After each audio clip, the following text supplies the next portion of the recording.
Hello, everyone. My name is Lauren Sergi, and this is Talk Shop.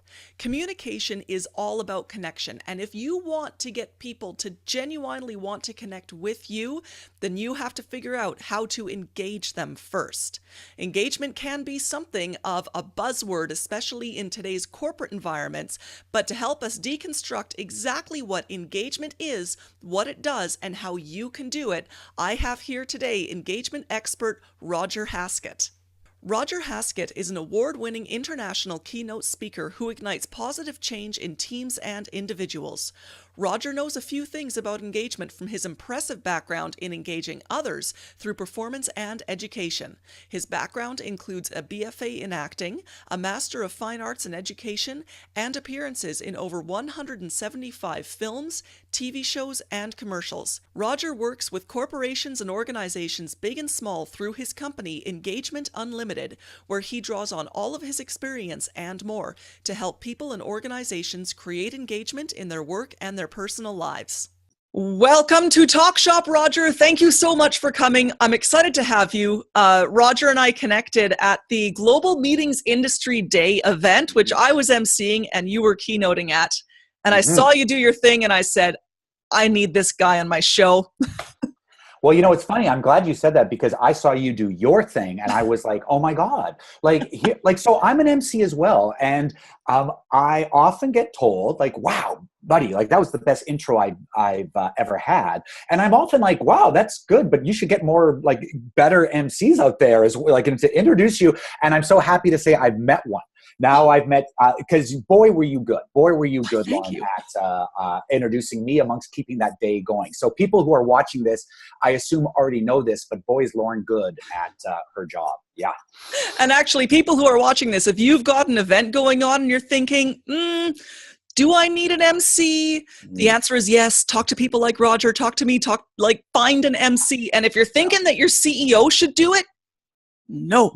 No. And it's not, I don't even think MC is the right word anymore. Yeah. Because MC is so like the previous, multiple generations. Like when I think about it more like a learning coach or a facilitator on the floor. I think about it far more as a person who's there to represent the audience, the participants, and to make sure that what happens in the day makes sense for them. So to tie things together, which is something that you did really well as well, how you tie together things that were happening earlier on to things that were happening later on in terms of content and through line. So, to me, MCs are so, they're not the right term, but the concept is so integral to a modern meeting now, like a modern conference. Yeah, totally. That's what we are. We're basically facilitators for your event. Yeah. And there's lots of us out there. Once again, like there's Roger, I can think of a whole pile of names off the top of my head of people who do this as a thing, because it's a thing and they're good. Yeah. So consider an MC. And it makes a difference for your conference and your meeting. Like, holy cow, when I started to pitch the sort of concept of a unified conference with like a keynote and an MC and entertainment that we're pulling together for an engagement. My company's name is Engagement Unlimited. We think about things in terms of engagement first. One of my philosophies is start with engagement and ROI will follow. Your return on investment will follow if you think from the point of view of engagement. So when we started pitching these ideas to our clients, what happened is after the first year, after the first day, on the second day, we had the senior team showing up in the morning and sort of showing up and going, what's going on? Like, what's happening here? Yeah. I've been going to this conference for 20 years. We've been part of this conference for 25 years. I've never experienced what's happening right now. I've never experienced what happened yesterday and today. How is it so exciting? How is it so amazing? And I'm like, well, this is what happens when you put engagement first. This is what happens when you put people on the stage like MCs or whatever you want to call them, whose job it is to see things from an engagement point of view. It changes everything. It totally does. And you know what? I'm going to jump right in there and use that as a fantastic segue to the thing that you are a total expert in, which is that engagement factor. So, Roger, how do you define engagement? Because it's a bit buzzwordy, right? Oh yeah, for sure. So in the 80s engagement, before 2012, engagement was just a jargon word that really meant nothing. People threw it around, engagement, blah, blah, blah, blah. Now engagement is actually full of meaning and power. And one of the reasons it is not just because we've changed our attitude. I believe we're in the age of engage. So I believe that all of us understand engagement on a level that we never did before, or that it's easier to understand it now. So we'll talk about that in a second. But back to the main point about, what was my main point already? I forgot my main point about engagement. Define it. Yeah, there we go. Define it. So hard. So in the 80s, it was this word that meant nothing. And now it's this word that has meaning because people can measure it. So that you can now actually go, is there more or less engagement? And now that it's measurable, you actually can see the benefits of it. So I think engagement is a word that's undergoing definition. And you can talk to different people and they have great ideas about what engagement means. Like it's an ongoing conversation is a poetic way of talking about it. That's the way that Scott Gould does. There's lots of different ways of talking about engagement, but the way that it works for me, and I wouldn't argue that this is a definition that will be in existence. Like 10 years from now, we might have an engagement definition that we all agree on. Like we're now coming to some agreement. But I think engagement is this. I think that everyone understands and most everyone agrees with this, that it is active. The first and most important aspect of engagement is that there's a lean in quality, that there's an active component, that people choose to engage. So we believe that you can't force engagement. You can't push someone's face into engagement and force them to do it, right? You will have fun. Yeah, but I do believe that you can trick people into engagement. As a matter of fact, I trick people into engagement all the time. It's one of the things that my company does. We used to describe team building as team building disguised as fun, because the moment you said something like, hey, we're going to build engagement or we're going to put on team building, you could see people being like, I'm not so sure if I want that. So often I would trick people, and a lot of stuff that we'll probably talk about is ways of tricking people. But you don't have to just trick people. What you really want is people to lean in, and you want people to choose to engage. It's like a two-way street. You can offer, but unless the other people come and pick up, the engagement doesn't happen. So it's like, this is why people talk about it's like a handshake. It's like a conversation. It requires two sides to volunteer to be part of it. I think there's other aspects to engagement as well. I think that engagement is both inclusive and exclusive. I think that when you are in the process of creating engagement, it is absolutely inclusive to be part of that. We are human. Humans are social animals. We love to be part of groups. And we hate to be excluded from groups. It's one of the most painful experiences, right? Oh my goodness, how many... Yeah, it's wretched. Like humans who are excluded can quite literally die of loneliness. That's something that's been demonstrated in various retroactive studies with peoples, but also in studies with primates. The famous experiment of the monkeys, those poor little baby monkeys with the cloth mother versus the wire mother. Right. Yeah. We're a social species. Yeah. So I read somewhere that we're the most profoundly social species on the planet. Now, it doesn't matter to me whether we are the most social or we're one of the most, but this is a reality that is, I believe, going to start underpinning so much of the choices. Oh, bless you. Yeah, no worries. I think it's going to underpin so many of the choices that we make going through life moving forward. 90% of what we now know about the human brain has been discovered in the last 5 years. We are living through an explosion of information. We know these type of things, that the amount of information that we receive right now in an hour is equivalent to what someone in the 1500s received in the whole lifetime. So they had a lifetime to process the type of information that we process in an hour, right? So things are changing. For us, things are changing for humans. And one of the things that is exciting in this time is that we're starting to understand our place in the social world, our place in our neuroscientific foundations of our choices, for example. And so to me, it's really exciting that we can start to make choices that are based on smart things, like we are social animals. And so the way we go through socially makes a huge impact on us. So we should think about that. So for example, one of the things that I talk about for engagement, in terms of exclusion and inclusion, is how much social pain how much social pain matters to us as a social species. So let me go sideways for this for a moment because it's so interesting. We have the part of our brain that feels pain doesn't differentiate between physical pain and social pain. So first of all, that's just a really important aspect to think about right there. Like, so the part of your brain that goes, burr, burr, I broke an arm, burr, burr, burr, is also going, burr, burr, burr, I said something stupid in that conversation. Like, it's the same part of your brain. But the really interesting thing is this, that when we have physical pain, all sorts of things change in our body in terms of, blood and oxygen go to help manage that pain. But when we have social pain, on top of all of that change to manage our social pain, our IQ drops 25 basis points. Because that much? Yeah. So no matter how smart you are, you're getting stupider when you undergo social pain. And why that is because we're a social species. And so when we experience a social pain, it is really the most important pain in our existence. So all of our resources go to manage that pain. More than physical pain. I hurt my finger. Resources don't go manage that as much. Our resources go manage social pain, manage our social pain because it's so important to us. So these are really important things to realize. Like, we work in a social field. We work in meetings. We work in conferences. So what do we do about social pain? Well, we do almost nothing. We do almost nothing about it, right? Like, someone experiences it, it's like, oh, too bad. Like, oh, well, you're standing on your own. That's too bad. Oh, you're standing there without talking. You haven't talked to anyone for 15 minutes.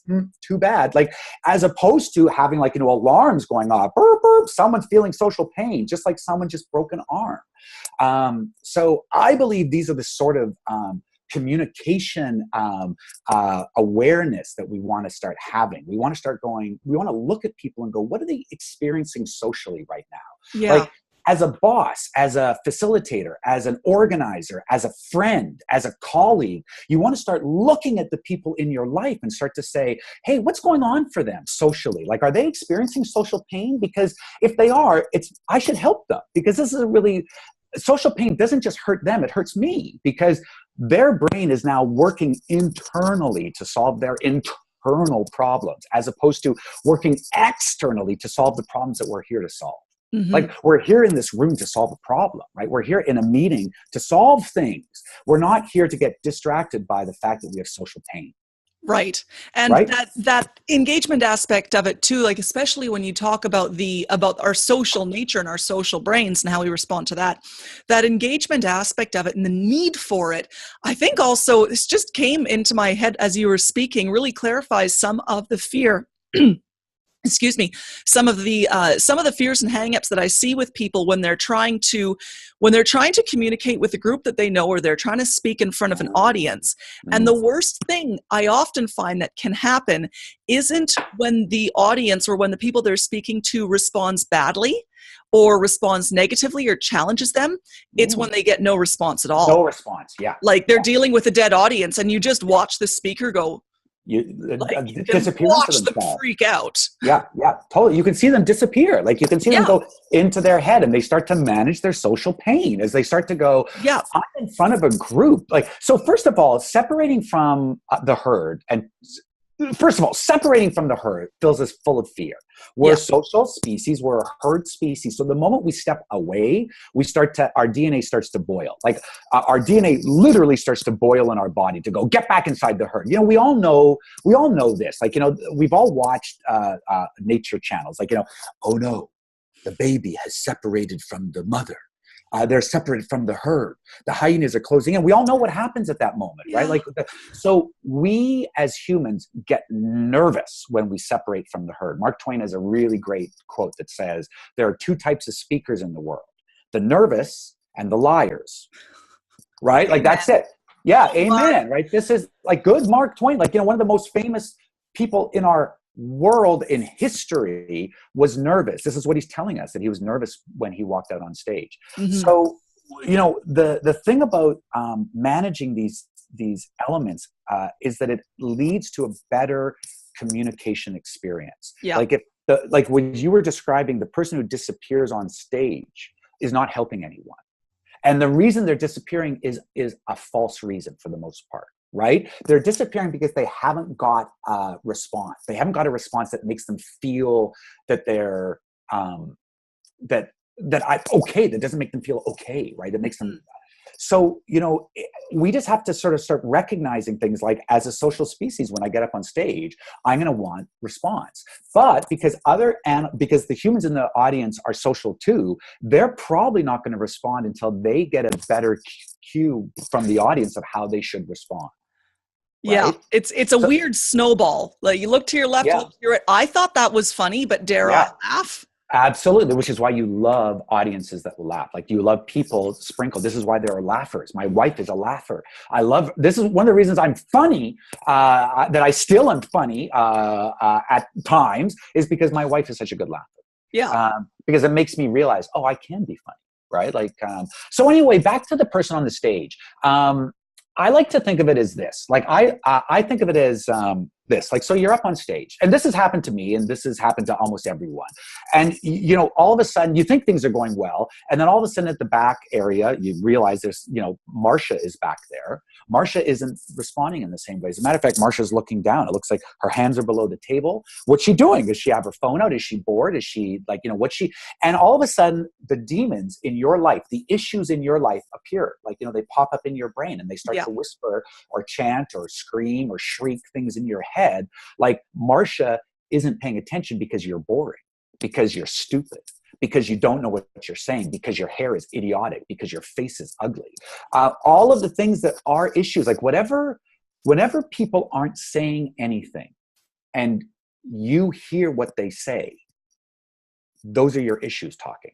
Right? Like, so when people aren't doing anything and you go, oh, they're thinking this about me, those are your issues. So, in that moment when you're on stage and you see Marcia doing that, you have a moment. What am I going to do? Am I going to disappear into myself and start going, why is she doing that? And am I not good? Am I going to let my issues take control? Or am I going to assert my power in this moment? Am I going to assert my power? And the thing that we have to recognize in these moments is that you just don't know what's going on. Like, you think you know, but you don't know.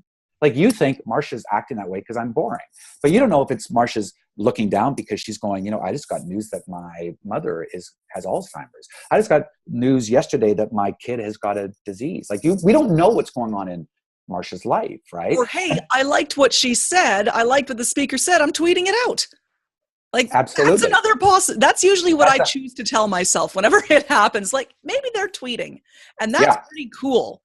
And then you carry on your merry way, right? Well, so Lauren, I think that's the difference. That's why you're an MC. That's why you get up on stage and you're a speaker, is that because you have that perspective to go, and to go, instead of going, oh, they're thinking things that are going to distract me, what you think is something that fills you with power. Mm-hmm. You choose to think something that fills you with power. They are on their phone tweeting something out because I'm so great. Right? One of the things that I often think is, I think that very thing, but often when I want to joke around things, I think, oh my goodness, for all I know, she's looking down at her foot and going, oh no, I've got poo on my shoe. Like, oh no, I've got poo on my shoe. I'm sitting here next to my team. I've got poo on my shoe. And this is like, it doesn't matter how good Roger is. Doesn't matter how amazing Lauren is up on stage. If I've got poo on my shoe, that's all that really matters, right? So this leads to one of Roger's rules, poo on your shoe. Other people's immediate reality always trumps your reality. Always, always. Yeah. So, one of the things that when you're up on stage and you're communicating, when you're talking in a performance review and you're communicating, when you're in a group of people and communicating, when it's one-on-one and you're communicating and the other person disappears for a while, your job is not to disappear as well. Your job is to reach out and find out what's going on. And the way you do that is you keep yourself full of internal power. Mm-hmm. Right? You keep yourself full of, hey, why are you disappearing? As opposed to disappearing in your head and going, they're disappearing because I'm an idiot. Right. And this I think is getting into some of those tricks that we play on that we do with ourselves as speakers, as performers and whatnot. We've got our own little tricks, but you mentioned you have other tricks to get people to engage with you. Can you tell us a couple of your favorites? Sure. So I read a book a couple of years ago called MAGIC. It's the great acronym for employee engagement. So MAGIC stands for meaning, autonomy, which is freedom. G is growth. impact, and connection. So these are ways that we create engagement. This is the book's theory. It's great. It's a great book. It's totally worth reading. But it doesn't go the whole way. It doesn't go anywhere near far enough as far as I'm concerned. Because while you create you create engagement through meaning, and you create it through growth and impact, all those things are totally true. There's lots of tricks to engagement that this formula misses. So I made my own acronym. So they have magic, amazing. Roger Haskett has SHEMPS, which is nowhere near as awesome as magic, but is a little bit memorable, actually, I think. I'm going to put that up in the annotations right here. Yeah, SHEMPS. Yeah, and it's got a C in it. And it's got like SCHEEMMPPPS. Like it's all... Okay, the annotation will be this big. Yeah, like the reason is, and it's got ... at the end of it, because it just keeps going, because those things stand for story, collaboration, and competition, humor, emotion, excitement, movement, music, blah, blah, blah, passion, blah, blah, blah, surprise. There's a bunch of things. And we could just talk about a couple plays in there. So all of these SHEMPs are ways that you can pull people, entice people into engagement. That's a nicer way than saying trick, right? Like entice has a more positive, but it doesn't matter. Like to me, I like tricking people. I like, having fun. So I like tricking as well.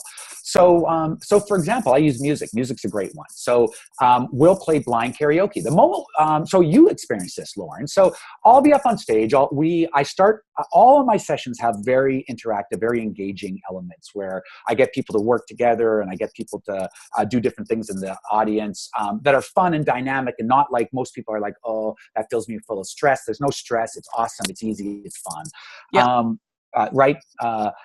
So what was I going to say about that? What was I saying about blind karaoke? Yeah, blind karaoke. Thank you. And music. So what I do is I'll look in the audience and I'll see Lauren's face, and Lauren will have gone from like this, like, and she'll be, like sitting back a little bit further, and she'll be like, maybe there'll be a little bit more of this in her body. I know you guys can't quite see me like that. So a little bit more of this in her body, like a little bit more, like, and I'll look around. So I always look around the room. I'm always looking around, and I'll go like, oh, I see that there. I see that there. Oh, I've seen it in 3 or 4 people.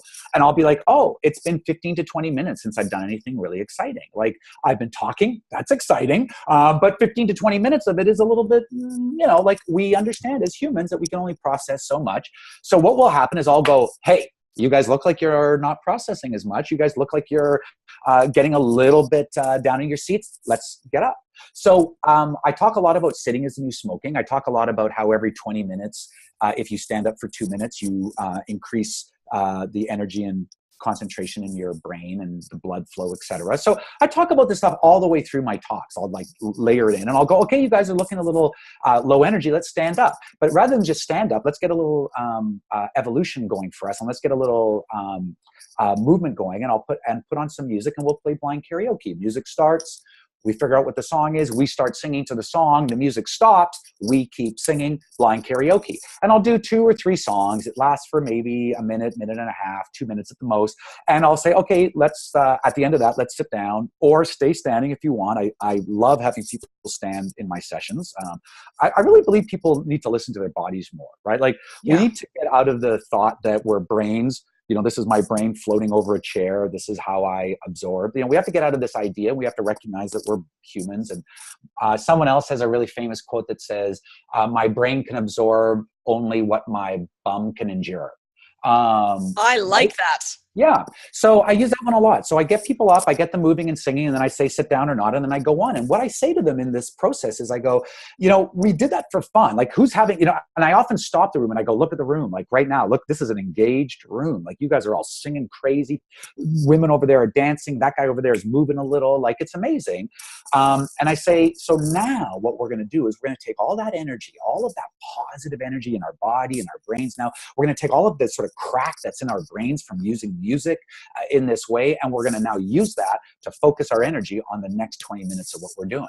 And so what happens is that by taking these little engagement breaks, and they don't have to all be music, they don't have to all be like fun like that. Like a break could be just get up, find the closest person to you that you know the least. So I use this a lot. Find the person you know the least closest to you and have a 2-minute conversation about, and I'll say, have a conversation about what you do if to fill the hole in your soul. Conversation about what you just learned today that you don't want to lose. Have a conversation about something that doesn't matter at all to what's going on in this room, but that matters to you. Like, whatever. Like any engagement break allows me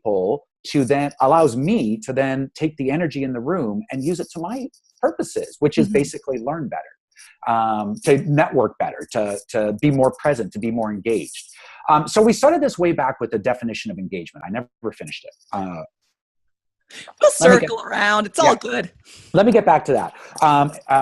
The last thing I was going to say about engagement is that it's contagious. Yes. Disengagement and engagement are contagious. You will share them. You will spread them. It's whether you want to or not. If you walk in a room and you're engaged, people start. And if you carry that engagement into that room and you don't care if other people are engaged or not, and you are just strong in your engagement, guess what? Other people are going to start being engaged because of you. But if you carry in that disengagement, I'm good at this. Like, I have a very powerful engagement and disengagement muscle. So when I'm engaged, holy cow, it's hard for a room of 400 people to withstand that energy from me. As a matter of fact, I use that energy to pull 400 people together. But if I walk into my family and I'm disengaged, I'm really I'm in a bad mood and I'm not wanting to be there. Holy cow, within minutes, I can see it seeping into everyone in that room, right? Mm-hmm. It's contagious, right?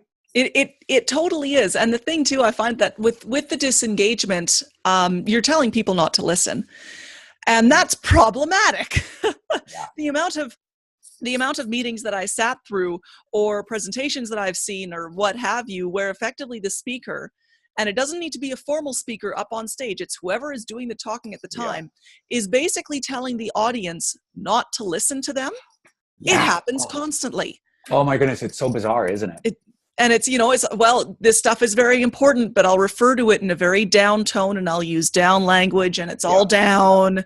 Yeah. So if I'm not interested in what I'm presenting, why should you be interested? So I have a challenge actually for you, Roger. Yeah. In terms of engagement tricks. Yeah. Let's take it off the stage and let's say that it is an AGM or a board meeting of some kind, and it's the person presenting the financial statements. And they got to do this. And it's going to take a while, right? These things are never short. How can they trick their audience or into being engaged, or what can they do? Because if that engagement doesn't happen, people's brains shut off and the communication doesn't happen either. Sure. So there's a ton of things that can happen here. So you can start with what you can do pre, during, and post that have nothing to do with what you're doing, right? So if you stand up and go, hey, my job is to do the financials, but we all know how boring financials are. So the first thing we're going to do is get up and we're going to do some music. Like we're going to sing some blind karaoke. And don't worry, in the middle, so here's a great example, like a great idea. In the middle of my financial report, we're going to do something else that's super fun. I'm going to set this timer right now for 4 minutes and 34 seconds. Okay, so at exactly 4 minutes and 34 seconds, I'm going to be finished, or maybe not in the middle, maybe you go, I'm going to be finished. So this is my time, go. So you tell me how that 4 minutes and 34 seconds will not have people leaning in going, oh my goodness, watching the timer, going, what's he like? Is he going to get through it all? I've got 3 more slides. I've got another minute. Right? So it's so good. I love it. Right? So just that alone. So music at the beginning, a timer. You do something like this. You could do something as simple as this. Okay, everyone stand up. There's let's say there's 45 people at this AGM. You go, okay, I'm doing the financial reports. We all know that you're ready to fall asleep during this. You're all going to go, I got a 5 minutes nap. Forget it. We're not going to do that. I'm going to start it by standing up. Halfway through, we're going to sit down, and then the other half, we're going to stand. Whatever it is, all of a sudden you make a little bit of a game to it. All of a sudden you're like, I'm interested. How about this for an even crazier idea? Take your financial report and make it into a trivia game. Okay, so you go, okay, so let's figure out, what do you think we made? What did the association make last year as its total revenue? The year before we made, $455,000. Let's take guesses. Who thinks above? Who thinks below? And use Slido or whatever and do some polling. And all of a sudden you have people leaning in going, I wonder how much money we made. And then if you put that into a trivia game like that, how will that information not live on? in that. So you make the most important trivia, the most important stuff you want to live on. So let's say you really want people to know that you guys have made over, like, you made 50% more than you did last year because of your new initiatives. Well, how do you get that to live in people's brain? Well, you show them in a game, you get them to make it so that the amount of money that you made, the exciting amount that you made, the surprise amount is part of this game that people have to get to. So a year later, people will walk up and go, I still remember how much money we made last year because of that trivia question. Yeah, it just carries its way. Yeah. So those are there's tons of ideas. Now this is the challenge. Most people are not so great at coming up with those sort of solutions. Or they're scared to try. Or they're scared. That fear thing I find is big. People are they're frightened to experiment with the way that they communicate with other people, which means that you're never going to find the good way if you don't risk falling on your backside once in a while. Yeah. But something to remember is that even if you do try something and then it doesn't work, people won't remember it next week. Yeah. Well, it's also like, it just depends on how you frame it. It's all framing. If you get up and say, hey, look we're all sick of really boring financial reports at the AGM. So we decided we're going to experiment and try something new. It's a little bizarre.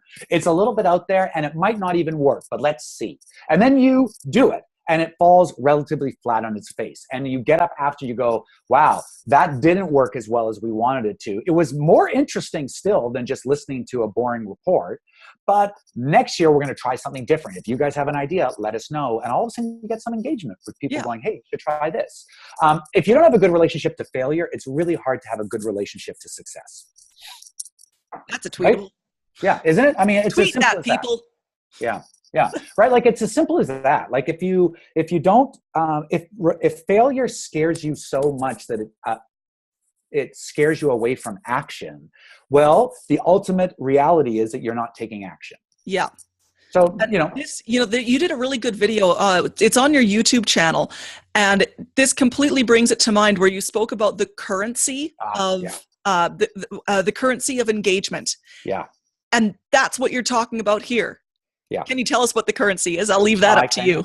Okay, I will. So this isn't even mine. This is from Scott Gould, who just recently is a buddy of mine. He's an engagement expert in the UK, who just recently, after seeing that video, was like, hey, buddy, I'm giving you this concept because you own it so much. But it's not mine. It's his, which is important. So this is the question that he poses is, what is the currency of engagement? How do you pay for engagement? If you are saying to someone, hey, I can prove that I was engaged, and here's the proof.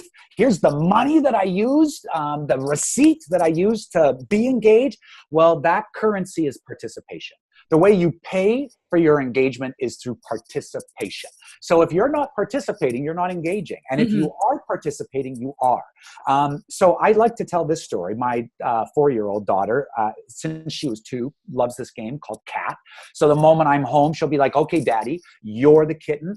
I'm the owner, play. Or she'll be like, you're the kitten, Mummy's the owner, I'm the mummy kitten, play.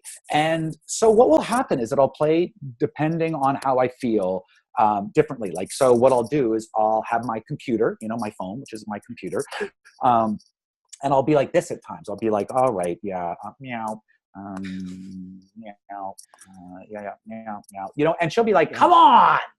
I thought you were going to play. And I'm like, the currency of engagement is participation, right? So participation is the currency. So I look at myself and I'm going, well, what am I participating with? I'm participating with this. This is what I'm participating with. I'm not participating with my relationship with my daughter. I'm not at all. So I put my phone down and I think participation is the currency of engagement. So I look at my daughter and I start to go, hey, meow, meow, I'm a kitty. And I become a cat because I'm participating, right? That is how. So when you're sitting in a session or your boss is talking or you are talking to a friend or whatever, and you're leaning back and you're like, this is like what I do. You're in a place where there's a TV and it keeps flashing and your eyes keep getting dragged to it. Or you're sitting on the seawall in Vancouver, which is beautiful. And you're watching all these people walk by and your eyes keep darting. And, you go, well, this isn't a very interesting conversation. And you're like, duh, because I'm not participating. right? Right. Like, look at what's happening. There's one person throwing and there's me just looking in different places, right? So participation is the currency of engagement. This is how you pay. This is how you Yeah. judge. This is how you, so as a, for bosses, this is the most important thing ever, because the most important person in the room, the person who has the most social power, will determine the interactions in the room. Mm-hmm. So a parent in a family, a boss at work, a colleague who has a lot of social clout, those are the people that we look to establish how I should feel. So if you're the boss, if you're the person, if you're the MC, if you're the speaker, it's your job to model. It's your job to show what participation looks like.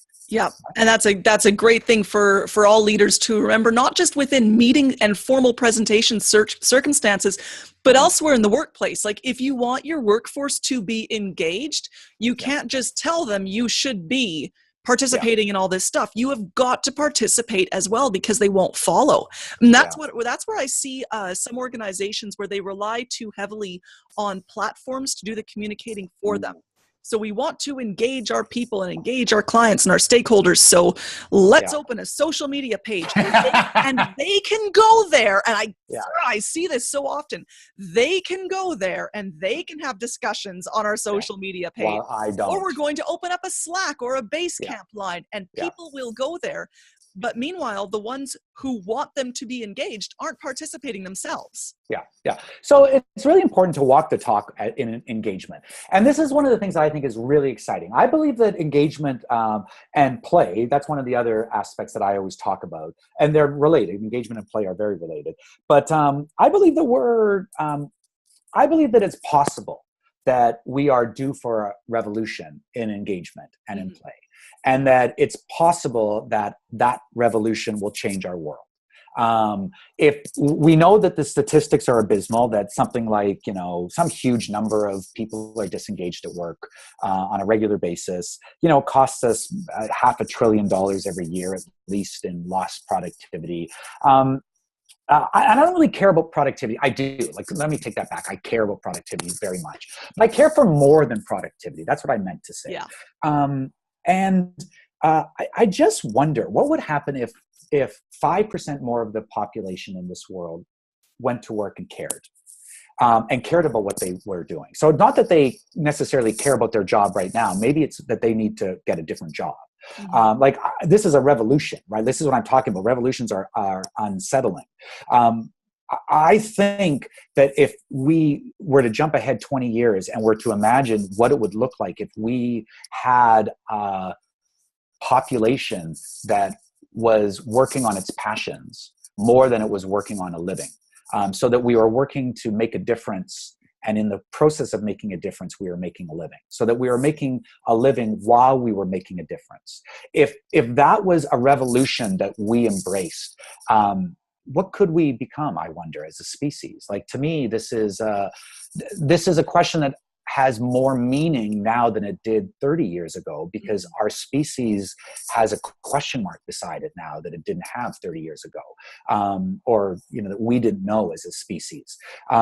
We don't know what our future holds anymore, and so we need to start looking at our behavior that we're demonstrating right now, and we need to start looking at how we need to change this behavior. So to me, engagement is far more than just a way of having fun, and far more than just a way of increasing your bottom line. Engagement is the way that we make meaning in our world. Engagement is the way that we make our world meaningful. So it's it's two-way. We are engaged to make the world meaningful for everyone, but also by engaging with the world, we make our lives meaningful. And so this is, to me, the basis of the excitement going forward. What happens when more people are at their job thinking, I don't want to be anywhere else, and what I'm doing right now matters to me, to the people in my life, to the people around, to people I never see anywhere, but are going to benefit from what I'm doing here. This is, to me, an exciting topic of discussion. And it's a hell of a good definition for engagement too. I think that's actually the definition I like the most. It's the way we make our work meaningful. Yeah. We've got a definition. Well, there we go. So there's a yeah, but yeah. So it's I think it's very exciting. I think that yeah, I think it's exciting. It is, and every bit about you communicates that excitement. So, Roger, I think that's a fantastic note to wrap this up on. But before we go, first up, tell us about the book that you've Sure. got coming out. Sure. I think that maybe by the time people see this, Yeah, it it will might be already be out. out. So it's going to be out 2 weeks from now. So that's probably by the time you see it. Yeah. It'll be on Amazon. It's called The Me You Want to Be. So The Me You Want to Be. The subtitle is Roger's Rules for a Bigger, Better, More Powerful You. And really what it is the book grew out of my dissatisfaction with my life as an actor and my life around stress. Mm-hmm. So I just had a crazy amount of stress because I was constantly walking. I'm an actor. I'm a performer. So I was constantly walking into rooms where I wanted to do magnificent things. But I found it hard to do normal things like breathe. And so either I needed to change my life, like my career. Because I was walking into these rooms on a regular basis and was playing with my mind badly, or I needed to walk into those rooms differently. I needed to walk in with joy and life and freedom and excitement and fun and play, as opposed to being tight and shrunken and contorted and scared and terrified. And so I started to look at the process of stress. I started to look at the process of when you first, like a performer understands. It's like from the moment you get your first call that you're going to be doing whatever, like auditioning or performing, to the after it's over and the last time you return in your head to relive that experience. I wanted that whole experience to be full of magnificence for me and for the people that I was teaching. And so to do that meant that I had to change the way I thought about myself. And it meant I had to change the way I thought about internal power. So my book, The Me You Want to Be, is really an exploration about how to develop internal power in yourself so that you can more reliably aim for magnificence and hit it. And hit it in such a way that your internal world isn't breaking apart. More than that your internal world is supporting what you're doing and lifting you up to reach for the things that you can only reach for when you're in that state of heightened stress. So that's what the book is about. And I look at, I use performance as a metaphor, but I look at really everyone has an intimate relationship to stress in our on our earth at this point. So this book, I really believe, is for everyone. Like I when people say, "Who did you write it for?" I say, "Well, I wrote it for humans who have human issues." So I don't think AIs will need to read my book, but humans. So that's my book. That's great. I'm really looking forward to reading it as well, because there's just so much of what you said right here is just hit me right home. Hit me right in the home. Now, where can people find you, Roger? What's the best place to get you at online? Sure. So my company is Engagement Unlimited. So you can always go to our website, engagementunlimited.ca. Or just look for Engagement Unlimited. My name is Roger Haskett, so you can always get me. I have a website, rogerhaskett.com, so you can also go there. So there's a couple websites. You can get me at Twitter at Roger Haskett. I'm on LinkedIn, Roger Haskett, all the different ways. And you could just email me, roger@engagementunlimited.ca. There's lots of different ways. It's not so hard these days to find people. But ultimately, find me through my book. Like that would be ideal. Like, buy the book, read it. I hope it makes a difference. I mean, the reason I wrote it is because it made a difference for me and it makes a difference to the people that I teach. So I'm hoping it makes a difference for you. And then get a hold of me by writing, going in and saying, "Man, I love this book." That would be the best way. It would be the best way. And I'll make sure that we get the links to the book in the show notes. As soon as it's out, we'll pop that link in the show notes for you, as well as links to Roger online and through the various social media channels. Mm-hmm. Thank you, Roger, for being here with us today. That was great. I had a ton of fun. It looks like but I think you always have a ton of fun. Well, I try. I mean, really, one of my main rules is the more fun you have, the more fun they have. So the truth is, I really do try to have fun because that way other people have fun, which makes me have more fun. right?